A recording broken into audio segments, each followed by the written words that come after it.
Olá, olá, olá, mais um dia. Hoje é dia 26 de abril de 2022, são 8h43 da manhã.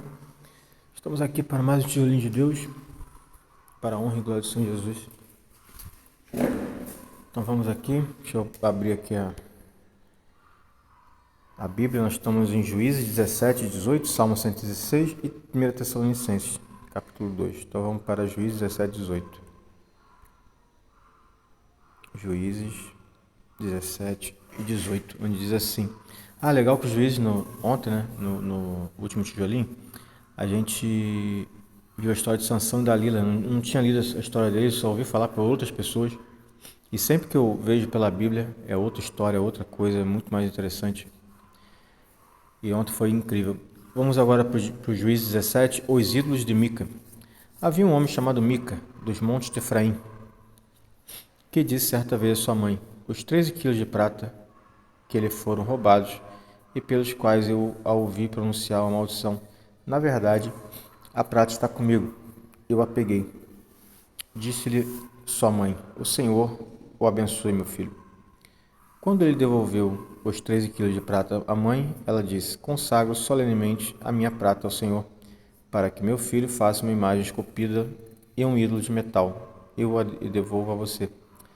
Mas ele devolveu a prata à sua mãe, e ela separou 2,4 kg e os deu a um ourives, que deles fez a imagem e o ídolo, e estes foram postos na casa de Mica.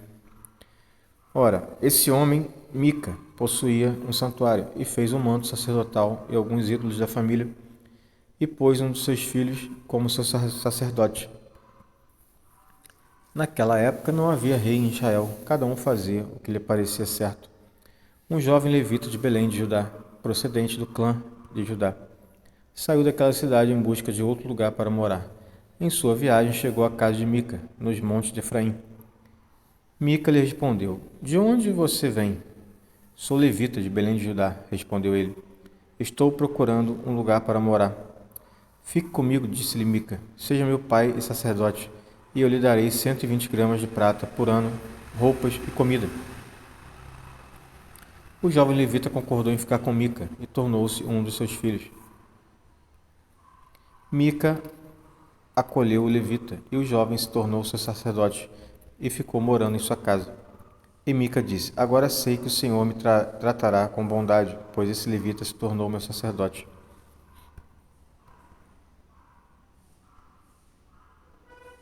Interessante essa história, né? A tribo de Dan se estabelece em Laís. Naquela época não havia rei em Israel, e a tribo de Dan estava procurando um local onde estabelecer-se, pois ainda não tinha recebido herança entre as tribos de Israel. Então enviaram 5 guerreiros de Zorá e de Estaol para espionar a terra e explorá-la. Esses homens representavam todos os clãs da tribo. Disseram-lhes: vão, explorem a terra. Os homens chegaram aos montes de Efraim e foram à casa de Mica, onde passaram a noite. Quando estavam perto da casa de Mica, reconheceram a voz do jovem levita. Aproximaram-se e lhe perguntaram: quem o trouxe para cá? O que você está fazendo neste lugar? Por que você está aqui? O jovem lhes contou o que Mica fizera por ele e disse: ele me contratou e sou seu sacerdote. Então eles lhe pediram: pergunte a Deus se a nossa viagem será bem-sucedida. O sacerdote lhe respondeu: vão em paz, sua viagem tem a aprovação do Senhor.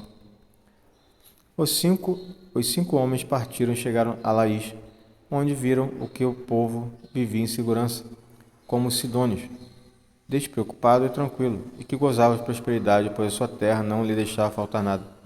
Viram também que o povo vivia longe dos sidônios e não tinha relação com nenhum outro povo. Quando voltaram a Zorá e a Estaol, seus irmãos lhe perguntaram: o que descobriram? Eles responderam: vamos atacá-los. Vimos que a terra é muito boa. Vocês vão ficar aí sem fazer nada? Não hesitem em ir apossar-se delas. Cara, juízo é incrível, né? Chegando lá, vocês encontrarão um povo despreocupado e uma terra espaçosa que Deus pôs nas mãos de vocês, terra onde não falta coisa alguma. Então 600 homens da tribo de Dan partiram de Zorá e de Estaol, armados para a guerra. Na viagem, armaram um acampamento perto de Jearim, em Judá. É por isso que até hoje o local a oeste de Kiriate Jearim é chamado Maaner Dan. Dali foram para os montes de Efraim e chegaram à casa de Mica. Os 5 homens que haviam espionado a terra de Laís disseram a seus irmãos: Vocês sabiam que numa dessas casas há um manto sacerdotal, ídolos da família, uma imagem esculpida e um ídolo de metal. Agora vocês sabem o que devem fazer. Então eles se aproximaram e foram à casa da jovem levita, a casa de Mica, e o saudaram, a casa de Mica. Então se aproximaram à casa do jovem levita, a casa de Mica, e o saudaram. Então, saudaram o levita, no caso. Os 600 homens de Dan, armados para a guerra, ficaram junto à porta. Os 5 homens que haviam espionado a terra entraram e apanharam a imagem, o manto sacerdotal, os ídolos da família e o ídolo de metal, enquanto o sacerdote e os 600 homens armados permaneciam à porta. Quando os homens entraram na casa de Mica e apanharam a imagem, o manto sacerdotal, os ídolos da família e o ídolo de metal, o sacerdote lhe perguntou: O que vocês estão fazendo? Ele lhe respondeu: Silêncio, não diga nada. Venha conosco e seja nosso pai e sacerdote. Não será melhor para você vir como sacerdote, uma tribo e um clã de Israel, do que apenas a família de um homem só? Então o sacerdote se alegrou, apanhou o manto sacerdotal, os ídolos da família e a imagem esculpida e se juntou à tropa. Pondo os seus filhos, os seus animais e os seus bens na frente deles, partiram de volta. Quando já estavam a certa distância da casa, os homens que moravam perto de Mica foram convocados e alcançaram os homens de Dan. Como vinham gritando atrás deles, estes se voltaram e perguntaram a Mica: Qual o seu problema? Por que convocou os seus homens para lutar? Ele respondeu: Vocês estão levando embora os deuses que fiz e o meu sacerdote. O que me sobrou? Como é que ainda podem perguntar qual é o seu problema? Os homens de Dan responderam: Não discuta conosco, senão alguns homens de temperamento violento o atacarão, e você e sua família perderão a vida. E assim os homens de Dan seguiram seu caminho. Vendo que eles eram fortes demais para ele, Mica virou-se e voltou para casa. Os homens de Dan levaram o que Mica fizera e o seu sacerdote, e foram para Laís, lugar de um povo pacífico e despreocupado. Eles mataram todos ao fio da espada e queimaram a cidade. Não houve quem os livrasse, pois viviam longe de Sidom e não tinham relações com nenhum outro povo. A cidade ficava num vale que se estende até Reob. Hoje, os homens de Dan reconstruíram a cidade e se estabeleceram nela. Deram a cidade anteriormente chamada Laís o nome de Dan, em homenagem ao seu antepassado Dan, filho de Israel. Eles levantaram para si o ídolo, e Jonatas, filho de Gerson, neto de Moisés, e os seus filhos foram sacerdotes da tribo de Dan, até que o povo foi para o exílio. Ficaram com o ídolo feito por Mica durante todo o tempo e que o santuário de Deus esteve em Siló. A história de Mica eu não entendi nada, cara, sinceramente. Mas enfim, Deus sabe de todas as coisas. Vamos então para Juízes 17, 18, agora Salmo 116. Vamos lá. Cadê o Salmo? 116. Então vamos lá. Salmo 116, 1. Eu amo o Senhor, porque Ele me ouviu quando lhe fiz minha súplica. Ele inclinou seus ouvidos para mim, e o invocarei toda a minha vida. As cordas da morte me envolveram, as angústias do Sheol vieram sobre mim, a aflição e tristeza me dominaram. Então clamei pelo nome do Senhor: livra-me, Senhor. O Senhor é misericordioso e justo, o nosso Deus é compassivo.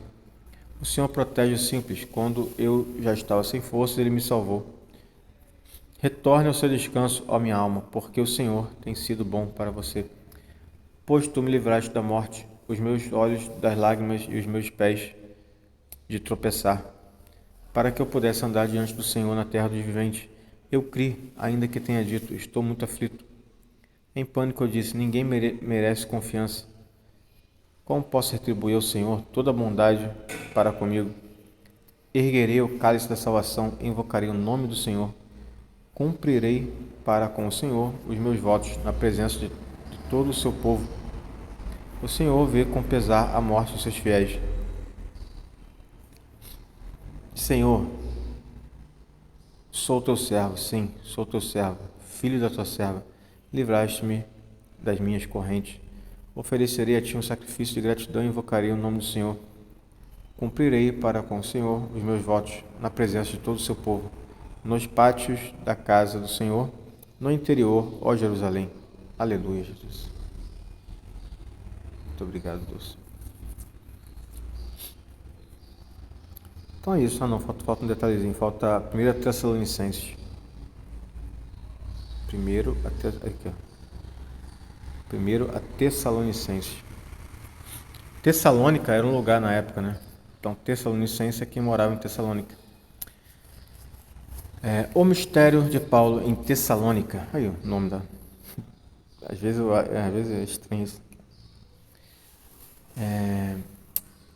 Irmãos, vocês mesmos sabem que a visita que lhes fizemos não foi inútil.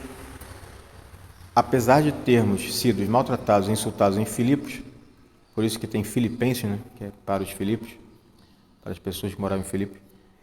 Como vocês sabem, com a ajuda de nosso Deus, tivemos coragem de anunciar-lhes o Evangelho de Deus em meio a muita luta. Pois nossa exortação não tem origem no erro, nem em motivos impuros, nem temos intenção de enganá-los. Pelo contrário, como homens aprovados por Deus, a ponto de nos ter sido confiado por Ele o Evangelho, não falamos para agradar as pessoas, mas a Deus, que prova os nossos corações. Vocês bem sabem, a nossa linguagem nunca foi de bajulação, nem de pretexto para a ganância. Deus é testemunha. Nem buscamos reconhecimento humano, quer de vocês, quer de outros. Embora, como apóstolos de Cristo, pudéssemos ter sido um peso, tornamo-nos bondosos entre vocês, como uma mãe que cuida dos próprios filhos. Sentindo, assim, tanta afeição por vocês, decidimos dar-lhes não somente o Evangelho de Deus, mas também a nossa própria vida, porque vocês se tornaram muito amados por nós. Irmãos, certamente vocês se lembram do nosso trabalho esgotante e da nossa fadiga. Trabalhamos noite e dia para não sermos pesados a ninguém, enquanto lhes pregamos o Evangelho de Deus. Tanto vocês como Deus são testemunhas de como nos portamos de maneira santa, justa e irrepreensível entre vocês. Pois vocês sabem que tratamos cada um como um pai trata seus filhos, exortando, consolando e dando testemunho para que vocês vivam de maneira digna de Deus, que os chamou para o seu reino e glória. Também agradecemos a Deus sem cessar, pois, ao receberem de nossa parte a palavra de Deus, vocês aceitaram, não como palavra de homens, mas segundo verdadeiramente é, como palavra de Deus que atua com eficácia em vocês, os que creem. Porque vocês, irmãos, tornaram-se imitadores das igrejas de Deus em Cristo Jesus, que estão na Judéia. Vocês sofreram da parte dos seus próprios conterrâneos as mesmas coisas que a igreja sofreram da parte dos judeus, que mataram o Senhor Jesus e os profetas, e também nos perseguiram. Eles desagradam a Deus e são hostis a todos, esforçando-se para nos impedir que falemos aos gentios, e estes sejam salvos. Dessa forma vão sempre completando a medida dos seus pecados. Sobre eles finalmente veio a ira. Paulo deseja rever os Tessalonicenses. Nós, porém, irmãos, privados da companhia de vocês por breve tempo em pessoa, mas não no coração, esforçamo-nos ainda mais para vê-los pessoalmente, pela saudade que temos de vocês. Quisemos visitá-lo, eu mesmo, Paulo, o quis, e não apenas uma vez, mas duas. Satanás, porém, nos impediu. Olha isso, cara. Porém, pois quem é nossa esperança, alegria ou coroa, em que nos gloriamos perante o Senhor Jesus na nossa vinda? Não são vocês? De fato, vocês são a nossa glória e nossa alegria. Uau! Olha isso aqui, cara. Olha isso aqui, ó.